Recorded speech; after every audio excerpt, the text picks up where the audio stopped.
The previous episode ended with Renee going to see her lover, Orville. Meanwhile, William was on his way somewhere but felt uneasy and decided to return to the palace. Renee had arrived at Orville's house and knocked on his door. When he opened the door and saw her, she couldn't believe her eyes. Orville immediately embraced her, saying, "I've missed you, Renee." She started crying and replied, "I've missed you too, Orville." Deep down, she thought, "The moment I touched him, it was as if all the struggles I felt in my chest disappeared." And here, Orville asked her, "Are you hurt?" But with a gentle smile, she shook her head and said, "No, Orville." Then she hugged him again and said, "I just feel like I've finally managed to return to where I'm supposed to be." Suddenly, Orville lifted her face and said, "I know how you feel, Renee." Then he kissed her on the head, and she closed her eyes to savor the gentle kiss. Afterward, they sat down, and Orville offered her tea. Then he smiled and looked at her ring, saying, "So, in the end, you married him." But she was nervous and tried to take off the ring, saying, "It's just—" But he stopped her from taking it off and said, "There's no need to explain it to me, Renee. I know you didn't mean to marry him. It's all because of him. It's all because of William Vinton." Then he thought to himself, whenever conflicts arise between the first prince and the princess over the position of the successor, innocent people suffer. When the king realized he couldn't do anything about it, he said, "I can't let this happen." He had been bedridden for a long time and couldn't think straight anymore, so he entrusted the choice of his successor to the man who sees the truth. Count Libathon, the one who sees the truth. At these words, many nobles sent letters and gifts hoping to gain the count's support. Letters and gifts to win his favor. Count Libathon firmly refused. The princess came up with an idea and planned to marry Duke Vinton. She removed the iron-willed Libathon according to the princess's name and set fire to Libathon's castle to destroy the evidence. Then the princess, who knew nothing, got married, and she was about to make the princess the heir to the throne. And it's unbelievable how willing this noble is to go for a weak prince who is nothing more than a paper doll. The aristocrats simply exploit the prince to fill their plates. That's why he told her, "Beware of that man, Renee. That person did it for his own benefit, not for his lord." Renee was shocked and then said, "I will never forgive him." With determination, she stated, "I will uncover the truth and make the princess and her lover pay for their sins. For my honor." Orville looked at her in astonishment at her enthusiasm, then smiled and hugged her, saying, "I knew you would say that, Renee. I'll be there for you, Renee." But Renee told him, all the evidence in Libathon's castle was destroyed by the fire. However, Orville gave her hope, saying, "Maybe we can find something outside Libathon's castle. For example, if you have something, a button or a zipper. I think you have a chance, Renee. Just stay with Duke Vinton, Renee. Maybe you'll learn something if you stay by his side. Here."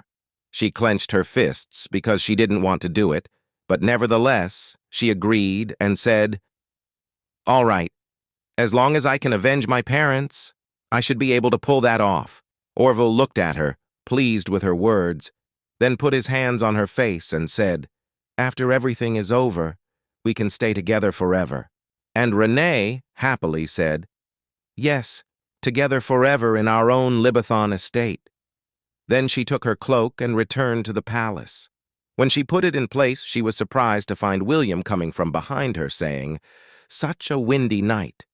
So she turned to him quickly, and William grabbed her and asked, "And where could you be going, my dear?" But she nervously told him, "I just want to go for a walk. I feel suffocated when I'm cooped up inside." William laughed and squeezed her hand tightly, saying, "How can you walk around at night without your ring?" She remembered Orville and thought to herself, "I forgot my ring when I was with Orville."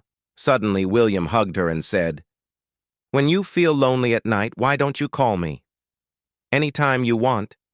I can provide you with pleasure in bed." But Renee pulled her face away and said, "No need." William smiled and said, "Oh, my dear wife, how can you refuse me?"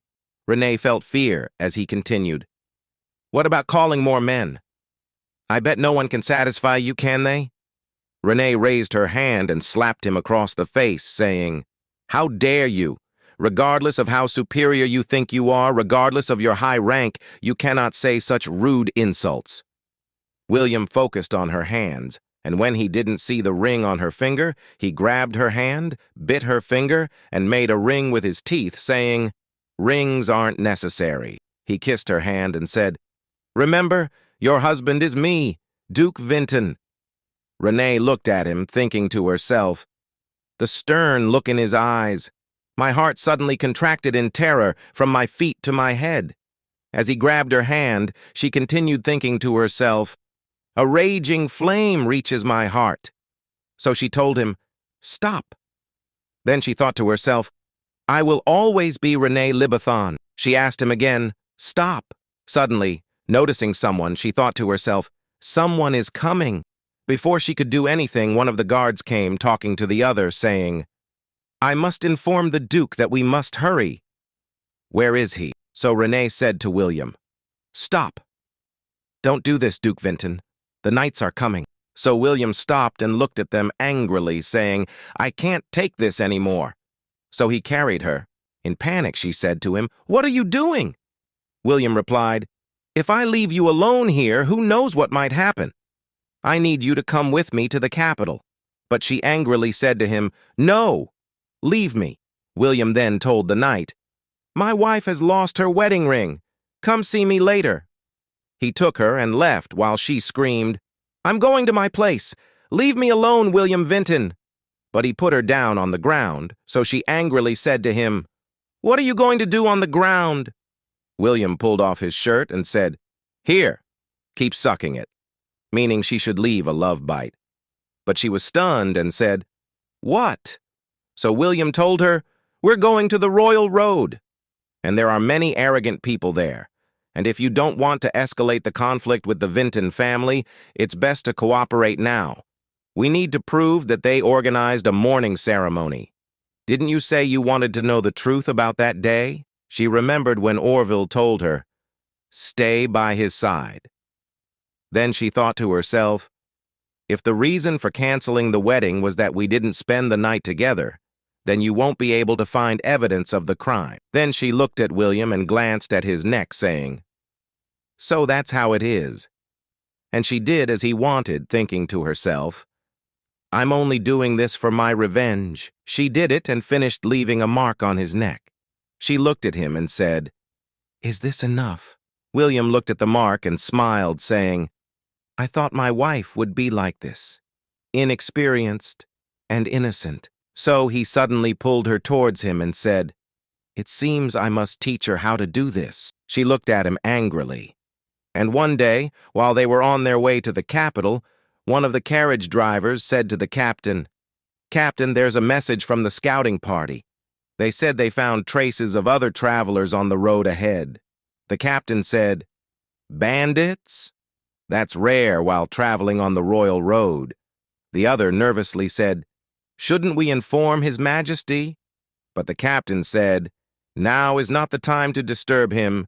For now, the two of them, and here William was trying to cover Renee, but she refused, saying, I can't breathe. Please stop now, Duke of Vitalang. But he told her, We haven't even started yet. There are still many fabrics that would suit you. But Renee said, I don't need them. Then she took off what she was wearing and said to herself, I was wondering what he wanted to do. Then she looked at him and continued, saying, But I didn't think he just wanted to play with fancy dress. When he opened his suitcase and said, There's something I want to show you, my wife. It would be a good idea to find a hobby you want to pursue to keep yourself busy before we reach the estate. But Renee told him, You won't be allowed to take a single step outside the royal estate. Not even one step. Won't I see Her Royal Highness the Princess? And William told her, I've told you this before, but there's no need to worry about that madwoman. So she said too. And there's no need for you to meet her either. Luna. Then she thought to herself, No. What she's called isn't important now. If I can't leave the estate or meet the princess, I had planned to be able to meet the princess who was the mastermind behind all this if I went to the royal capital.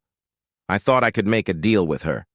But at this rate, I won't be able to find anything that could serve as evidence. How do I escape from this confinement and scrutiny?